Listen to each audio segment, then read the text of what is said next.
Greetings and welcome to another video of the Hindu vocab series. Wow, एक महीने से भी ऊपर हो गया है and so many more subscribers, so many more viewers. Comments में आप सब लोग बहुत ज़्यादा पार्टिसिपेट कर रहे हैं and it's great to see we are actually building a great community of learners. Well, anyway, my name is Prashant Dhawan. Nice to have you here. Let us begin. देखिए, शुरुआत करते हैं इस शानदार इडियम से, इन डायर स्ट्रेट्स. ये काफ़ी जगह यूज़ होता है, बहुत जगह न्यूज़पेपर में तो काफ़ी यूज़ होता है इसको, क्योंकि इसका मतलब ही कुछ ऐसा, अभी आपको समझाता हूँ. देखिए, इसका मतलब होता है किसी बहुत ही ख़राब सिचुएशन में होना जिसको फिक्स करना बड़ा ही मुश्किल हो, विपत्ति में होना. ठीक है, तो देखिए यहाँ पर जो शब्द है डायर, ये अपने आप में काफ़ी बार एग्ज़ाम में आ चुका है एज अ वर्ड. ठीक है, तो डायर का शब्द होता है टेरेबल, हॉरेबल, मतलब इतना कि आप बोल भी नहीं सकते. अब इसको यूज़ कैसे करते हैं, ये देखिए. आपने स्कूल में जब आप होंगे तो शायद अगर आप याद करें, आपको थोड़ा मेमोरी में याद आएगा कि आपके टीचर ने कभी कहा होगा यू मस्ट फॉलो दिस या you must do this assignment और else there will be dire consequences. मुझे तो अभी भी याद है अपनी टीचर की आवाज़. डायर कॉन्सिक्वेंसेस मतलब बहुत ही खतरनाक नतीजे होंगे अगर आपने ये असाइनमेंट नहीं करी, अगर आपने ये रूल्स नहीं फॉलो किए. ठीक है, तो काफ़ी बार गाइडलाइंस में भी लिखा होता है कि if you do not follow these rules और दीज गाइडलाइन जो भी है, there will be dire consequences. So यहाँ पर देखिए, इन डायर स्टेट्स मतलब एक बहुत ही मुश्किल और एक डिफ़िकल्ट सिचुएशन में फंसे होना. यहाँ पे द हिंदू में एडिटोरियल सेक्शन में एक आर्टिकल की टाइटल के रूप में इसको यूज़ किया सीडीएम को, डायर स्ट्रेट्स. इंडिया श्रीलंका के बीच में जो इशू चल रहा है फिशरमैन को लेकर, एक काफ़ी मुश्किल इशू है, काफ़ी बुरी एक सिचुएशन है और उसको सॉल्व करना भी लगता है कि काफ़ी मुश्किल होगा फॉर द फोर्सिएबल फ्यूचर. तो यहाँ पर कुछ सेंटेंसेस हैं, हम इसका बना सकते हैं. देखिए, एक सेंटेंस मैंने यहाँ पे बनाया है कि मान लीजिए किसी जगह में कोई खराबी आ गई हो, कुछ प्रॉब्लम आ गई हो due to tsunami, earthquake, war, कुछ भी. फिर एक इंडिविजुअल के लिए भी आप ये इडियम यूज़ कर सकते हैं. मैंने दोनों एग्जांपल आपके सामने रखे हैं ताकि आप प्रॉपरली इस वर्ड को यूज़ कैसे करना है सीख पाएँ. तो पहला सेंटेंस है the Yemen war has left the entire region in dire straits. पूरा का पूरा रीजन एक बहुत ही बड़ी बुरी सिचुएशन में फंस चुका है. चलो, ये तो एक रीजन के लिए हो गया. यहाँ पे कुछ भी डाल लो, अर्थक्वेक डाल लो, सुनामी वगैरह, जो भी कुछ विपदा आ गई उसकी वजह से डिफ़िकल्ट सिचुएशन में है. दूसरा जो सेंटेंस है ये है एक इंडिविजुअल के लिए. After losing his job he was completely broke. Broke मतलब कंगाल, पैसे ना होना, ब्रोक. तो जॉब छूट गई, कम्प्लीटली कंगाल हो गया. और he was in dire straits, बहुत ही मुश्किल स्थिति में वो फंस गया. तो याद रखिएगा दोनों चीज़ें, ये डायर वर्ड भी, ठीक है, ये जनरल डायर से नाम थोड़ा बहुत याद रख लेना, हालांकि स्पेलिंग अलग है, बट थोड़ा बहुत याद रखने में ईजी होगा कि मतलब बहुत ही हॉरेबल, टेरेबल, क्योंकि उन्होंने जलियांवाला कांड किया था तो बहुत ही हॉरेबल, टेरेबल था. तो डायर का मतलब यही होता है. इन डायर स्टेट मतलब एक बहुत ही बुरी सिचुएशन में फंस जाना. देखिए, अगला शब्द है अप्राइज. क्रिया है वर्ब. इसका अर्थ होता है किसी को कुछ बताना, इन्फॉर्म करना, या हिंदी में हम कहें आगाह करना किसी को. तो द हिंदू में इसको यूज़ कर रहे हैं पीपल बीइंग अप्राइज्ड ऑफ प्लान. तो यहाँ पे सिंपल सा सेंटेंस है, उनको प्लान के बारे में सूचित किया जा रहा है, इन्फॉर्म किया जा रहा है, उनको बताया जा रहा है प्लान के बारे में. सेंटेंसेस से समझते हैं आप, इसको यूज़ करना समझ जाएंगे. काफ़ी जगह आप इसको यूज़ करना भी स्टार्ट कर देंगे. ये एक बहुत ही बढ़िया सेंटेंस है अपनी पर्सनल वोकैब में इसको ऐड करने का, खासकर स्पोकन इंग्लिश में. You can say he was apprised about the condition of his wife by the doctors after several hours. काफ़ी घंटों बाद उसको उसकी बीवी की कंडीशन के बारे में डॉक्टरों द्वारा बताया गया, आगाह किया गया उसको. उसके अलावा एक बहुत ही बढ़िया सेंटेंस है इसके नीचे, the caring manager was not happy to apprise his employees that their jobs were in jeopardy. Jeopardy याद है? अब तो यार काफ़ी टाइम हो गया, बहुत लंबी सीरीज़ है ये. देखिए, जेपर्डी आई थिंक 15 या 20 दिन पहले हमने डिस्कस किया था. ये वर्ड जेपर्डी का अर्थ होता है खतरा. तो जब यहाँ पे कह रहे हैं कि बड़ा केयरिंग मैनेजर था, अच्छे दिल का आदमी, तो जब उसको ये बताना पड़ा अपने एम्प्लॉयज़ को कि उनकी नौकरी अब खतरे में है, जेपर्डी में है, तो वो खुश नहीं था. उसको अंदर से दुखी था वो. तो कोई भी होगा, एक बैड न्यूज़ है किसी के लिए. तो जेपर्डी का मतलब भी थोड़ा सा रिवीजन आपके लिए हो गया. जो लोग पहले से फॉलो कर रहे हैं वो ये पूरी सीरीज़ वो इमीडिएटली पहचान गए होंगे इस वर्ड को. बाकी जो नए व्यूअर्स हैं उनके लिए मैंने हिंदी में भी लिख दिया है, जेपर्डी मतलब खतरा। तो अगले वर्ड की तरफ बढ़ते हैं। देखिए अगला शब्द है बिरीव। बिरीव का मतलब होता है हिंदी में वंचित। बिरीव मतलब जब आपका कोई किसी इंडिविजुअल का कोई क्लोज रिलेशन में कोई हो, कोई दोस्त, वो गुजर जाए, ठीक है, तो दैट पर्सन इज़ बिरीव्ड। तो यहाँ पे एक बहुत ही अनफॉर्चुनेट केस है कि एक फादर हैं, उनके बेटे को एंटी टेररिस्ट स्क्वाड ने उनको मार गिराया और फादर मान नहीं रहे कि उनके बेटे पे जो चार्जेस लगाए हैं वो सही हैं, तो वो चाहते हैं कि टेरर चार्जेस प्रूव्ड हो। तो आप कह सकते हैं the father is in dire straits. तो देखिए बिरीव्ड का यहाँ पर एक सेंटेंस है, आप इससे समझ जाएंगे कि इसको यूज़ कैसे करना है। बेसिक मीनिंग तो आप समझ गए होंगे, इसको यूज़ करना है वो भी समझ लीजिए। तो देखिए ये सेंटेंस है यहाँ पे, during the Iraq occupation the president visited orphans, ठीक है, जिनके माता पिता गुजर चुके हैं। बिरीव्ड फैमिलीज़, बिरीव्ड फैमिलीज़ मतलब जो कोई ना कोई अपना रिलेटिव खो चुकी है। एंड वॉर वेटरन्स, ठीक है। तो वैसे एग्ज़ाम में डायरेक्टली आएगा नहीं, ऐसे जो वर्ड होते हैं ये आपके पैसेजेस में आते हैं आपको कंफ्यूज करने के लिए। सारी वो क्या डायरेक्टली सिनोनिम्स या एंटोनिम्स नहीं होती। ओवरऑल आपके पास ज्ञान होना चाहिए वर्ड्स का, ताकि आप प्रॉपरली इंग्लिश के सेक्शन में स्कोर कर पाएँ। देखिए अगला शब्द है ये, काफ़ी लोग इसको प्रोनाउंस गलत करते हैं, ये अलीबी वगैरह कह लेते हैं। इसको प्रोनाउंस करने का सही तरीका है एलिबाई। एलिबाई, चलो थोड़ा इंडियन एक्सेंट भी हो गया तो अलीबाई भी चलता है कभी कभी, पर अलीबी मत बोल देना, एलिबाई, ठीक है। एलिबाई का देखिए अर्थ होता है एक एक्सक्यूज़ किसी चीज़ का। ज़्यादातर इसको ऐसे यूज़ करते हैं कि मान लीजिए कहीं पे कोई क्राइम हुआ है, तो एक आदमी जब ये कहता है कि मैं जब इंसिडेंट हुआ, जब वो क्राइम हुआ था, मैं तो कहीं और था, तो वो उसका क्या हो गया, एसेंस तो सेम ही, वो उसका एक्सक्यूज़ हो गया, ठीक है। A claim or piece of evidence that one was elsewhere, वो कहीं और था जब एक्ट हो रही थी, टिपिकली ये criminal one is alleged to have taken place. तो यहाँ पे कुछ सेंटेंसेज है, द हिंदू में भी इसको यूज़ किया है, वैसे इससे इतना समझ नहीं आएगा। ये काफ़ी बढ़िया 3 सेंटेंसेज है, एक के बाद एक। Let's have a look at these. He wasn't afraid because he had an alibi, वो डरा नहीं क्योंकि उसके पास एक एक्सक्यूज़, एक क्लेम था, पीस ऑफ एविडेंस था कि वो कहीं और है। वो क्या था, he was working at his office at the time of the incident. तो you can say something like this. और ये भी आप कह सकते हो, after 10 years in power the government can no longer use the previous government's policy as an alibi for its own failure। तो ये सेंटेंस एक्चुअली मैंने इंटरनेट से उठाया सीधा, काफ़ी अच्छा सेंटेंस है कि आफ्टर 10 years in power, 10 साल के बाद वो सरकार एक एक्सक्यूज़ नहीं ले सकती कि पिछली सरकारों की वजह से आज हमारा देश खड्डे में है, ठीक है। तो उसके अलावा आपके पास ये सेंटेंस भी है, she cannot use lack of attention as an alibi for her infidelity. तो कई बार होता है कि शादीशुदा लोग जब चीटिंग करते हैं एक दूसरे के ऊपर, तो वो एक एक्सक्यूज़ देते हैं कि मुझे अटेंशन कम मिलती थी। तो यहाँ पे कह रहे हैं कि अगर घर में आपको अटेंशन कम भी मिलती है तो इनफिडेलिटी मतलब बेवफाई, तो वो आपको बेवफाई करने का आपको पास नहीं दे देती। इनफिडेलिटी का भी जो मीनिंग है ये भी याद रखना, मतलब बेवफाई। अगला देखिए वर्ड है विजिल।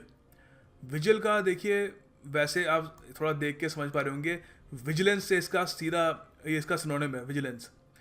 विजिलेंस आपको पता है ऑफिस में विजिलेंस डिपार्टमेंट होते हैं कि कोई घूसखोर ना हो, ठीक है, उनको पकड़ने के लिए विजिलेंस डिपार्टमेंट होते हैं। तो विजिलेंस का वैसे मतलब होता है कि निगरानी रखना, चौकसी रखना, to keep a close watch, monitor करना। इसका देखिए विजिल का एक मीनिंग ये भी हो सकता है कि एक अलग टाइप की चौकसी होती है, रात भर जाग कर किसी की चौकसी करना, किसी की निगरानी करना। वो आपको दिखाता हूँ कैसे यूज़ कर सकते हैं। आप ये कह सकते हैं, a loyal dog kept vigil for more than a week besides a woman who died a lonely death. तो सिंपल सा है, कुत्ता उसके साथ रहा, उसके साथ एक तरीके से क्लोज वॉच कर रहा उसको, औरत को, इवन आफ्टर शी डाइड। आप ये भी कह सकते हो, they kept vigil at their ailing son, ailing मतलब जो बीमार है, ailing son's bedside the entire time he was in the hospital. तो जब वो हॉस्पिटल में था तो उसके जो भी पेरेंट्स थे उसके साथ चौकसी दे रहे थे, they were with him, they were closely monitoring him. देखिए अगला वर्ड काफ़ी इंटरेस्टिंग है, आप इसको काफ़ी जगह यूज़ भी कर सकते हैं और इंटरेस्टिंगली बहुत लोगों को इसके बारे में पता है नहीं, यूज़ नहीं करते। एक्मे, देखिए नाउन है, इसका अर्थ होता है टॉप, एपेक्स, पिनाकल, शिखर पर, ऊंचाई की सीमा, the point at which something is at its best और मोस्ट हाईली डेवलप्ड, बिल्कुल ऊंचाई पर, ठीक है, एक्मे। ये कुछ सेंटेंसेज है। The British Empire reached the acme of power in the 1900s, या कुछ भी, मैंने ऐसी सेंटेंस बनाया। आप ये भी कह सकते हो at his acme Tendulkar was scoring a century in every match. Again सच नहीं है, पर मैंने बना दिया सेंटेंस, ठीक है। आप ये भी कह सकते हो the team reached it's Acme when it won the national championship. तो नेशनल चैंपियनशिप जीती, इट वॉज, वो शिखर पे थी, अपने पिनाकल पे थी, ठीक है। सो ये याद रखिएगा आप। ऑब्वियसली ऐसे क्वेश्चन तो छोटे से होते हैं, ठीक है। इसमें आपको कंफ्यूज भी कर सकते हैं, कुछ भी इसमें आपको ऑप्शन दे देंगे, आपको याद रखना है। हिंदी में याद रख लेना, शिखर, ऊंचाई की सीमा, ठीक है, याद रखने में भी आसानी होगी। और अगर ढंग से याद रखना है तो ओल्ड फैशन तरीका होता है, ट्रिक वगैरह सारी धरी धरी रह जाती है। सेंटेंस बनाओ, यूज़ करो, लिखो, बार बार लिखो, ऐसे याद होता है। उसके अलावा कोई और ट्रिक वगैरह कोई बस मन का वहम होता है। घूम फिर के हार्ड वर्क पेज ऑफ। देखिए अगला वर्ड काफ़ी इंटरेस्टिंग है, डिलेरियम। डिलेरियम का देखिए दो तरीके से मतलब निकल सकता है, काफ़ी हद तक सिमिलर है, एसेंस सेम ही है, मगर कुछ फिर भी डिफरेंस है इसमें। देखिए एक तो इसका निकलता है वाइल्ड एक्साइटमेंट, पागलों वाली एक्साइटमेंट, उन्माद, हिंदी में एक शब्द होता है उन्माद। जब आदमी थोड़ा सा कंट्रोल खो देता है तो वायलेंटली एक्साइटेड हो जाता है, उन्माद की स्थिति में आ जाता है वो। एक्यूटली डिस्टर्ब भी कह सकते हो आप। तो पेशेंट्स होते हैं वो भी डिलेरियम एक्सपीरियंस करते हैं। तो डिलेरियम देखिए टेम्परेरी होता है, ठीक है। रेस्टलेसनेस, इल्यूजन्स, टेम्परेरी मैडनेस, कुछ समय की पागलपन सा होता है ये। तो इसको फैंस को डिस्क्राइब करने के लिए यूज़ करते हैं। कोई बहुत ही खुश हो गया इंसान, उसको भी डिस्क्राइब करने के लिए यूज़ कर सकते हैं। पेशेंट्स के लिए तो खैर यूज़ कर ही सकते हैं, मगर आपके लिए ज़्यादा ये इंपॉर्टेंट है कि वाइल्ड एक्साइटमेंट वाला साइड आपसे जो एग्जाम में पूछेंगे वो ज़्यादा पूछेंगे आपसे। तो दो सेंटेंसेस आपके सामने। The fans were in a delirium as they waited for Salman Khan outside his bungalow. तो सलमान खान का वेट कर रहे थे। They were in delirium, wild excitement, उन्माद छा गया था उन पर, ठीक है। आप ये भी कह सकते हो when my neighbour won the lottery he started running around his house in a fit of delirium. तो यहाँ पे मैंने यूज़ किया इन अ फिट ऑफ। तो ये भी तरीका होता है, आप यहाँ पे कुछ भी डाल दो, इन अ फिट ऑफ रेज, ठीक है, गुस्से में। तो इन अ फिट ऑफ डिलेरियम, उस वक्त पूरा लॉटरी जीत ली, पूरा भागने लग गया अपने घर के आसपास, ठीक है। तो ये होती है violent excitement, wild excitement, delirium. अगला शब्द है एसोटेरिक। देखिए एसोटेरिक एक एडजेक्टिव है। इसका अर्थ होता है कोई ऐसी चीज़ जो बहुत ही कम गिने चुने लोग समझ पाए, जिनके पास उस चीज़ की स्पेशलाइज्ड नॉलेज है या इंटरेस्ट है। तो एसोटेरिक सीधी सी बात है, डिफ़िकल्ट टू अंडरस्टैंड भी हो सकती है, हार्ड भी हो सकती है, पजलिंग, गहरी, डेप्थ हो काफ़ी उसमें। क्योंकि जब किसी चीज़ में डेप्थ होगी, ठीक है, कोई चीज़ हार्ड टू अंडरस्टैंड होगी, तो कुछ गिने चुने लोग ही उसको समझ पाएंगे, सब लोग थोड़ी ना समझ पाएंगे उसको, क्योंकि वो एसोटेरिक है। तो यहाँ पे दो सेंटेंसेज है। The British archaeologist was familiar with the esoteric वैदिक टेक्स्ट। तो यहाँ पर देखिए वैदिक टेक्स्ट भी हर कोई समझ नहीं पाता, सिलेक्टेड लोग ही समझ पाते हैं जिनको इंटरेस्ट है या नॉलेज है उसके बारे में। तो जो ब्रिटिश आर्कियोलॉजिस्ट था वो फेमिलियर था इन एसोटेरिक वैदिक टेक्स्ट से। तो आप ये भी कह सकते हो निकोला टेस्ला बहुत ही फेमस साइंटिस्ट हैं थे, उनके बारे में मैंने ये सेंटेंस बनाया। Nikola Tesla had esoteric interest as, नहीं सॉरी, इंटरेस्ट होना चाहिए यहाँ पे, interests. Nikola Tesla had esoteric interests as a child. बड़े ही उनके निराले से, पजलिंग से डीप इंटरेस्ट थे, क्योंकि सीधी सी बात है later on he became a huge scientist. तो उसकी वजह से काफ़ी अकेला सा चाइल्डहुड बीता, क्योंकि सीधी सी बात है जब आपके ऐसे इंटरेस्ट हैं जो काफ़ी डीप है, तो सीधी सी बात है आपका जो बचपन होगा थोड़ा लोनली बीतेगा, क्योंकि सब लोग आपको समझ नहीं पाएंगे। सो ये याद रखिएगा, एसोटेरिक दोनों तरीके से मैंने यूज़ कर लिया है। वैदिक टेक्स्ट के लिए भी आप कह सकते हो, इंटरेस्ट भी आपके एसोटेरिक हो सकते हैं, कई ग्रुप्स भी एसोटेरिक हो सकते हैं, उनके कॉजेज एसोटेरिक हो सकते हैं। एडजेक्टिव है, कहीं भी फिट कर लो, something that is deep, puzzling. अगला देखिए, ये इडियम किसी ने मेरी फेसबुक वॉल पे लिख दिया था आज कि इसको कवर करो।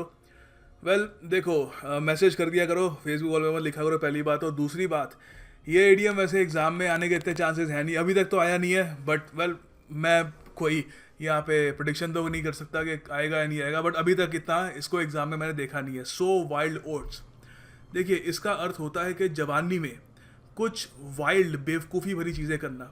ज़्यादातर इसको वाइल्ड सेक्सुअल रिलेशन से जोड़ के देखते हैं, बट हाँ बेसिकली ये नेगेटिव वे में।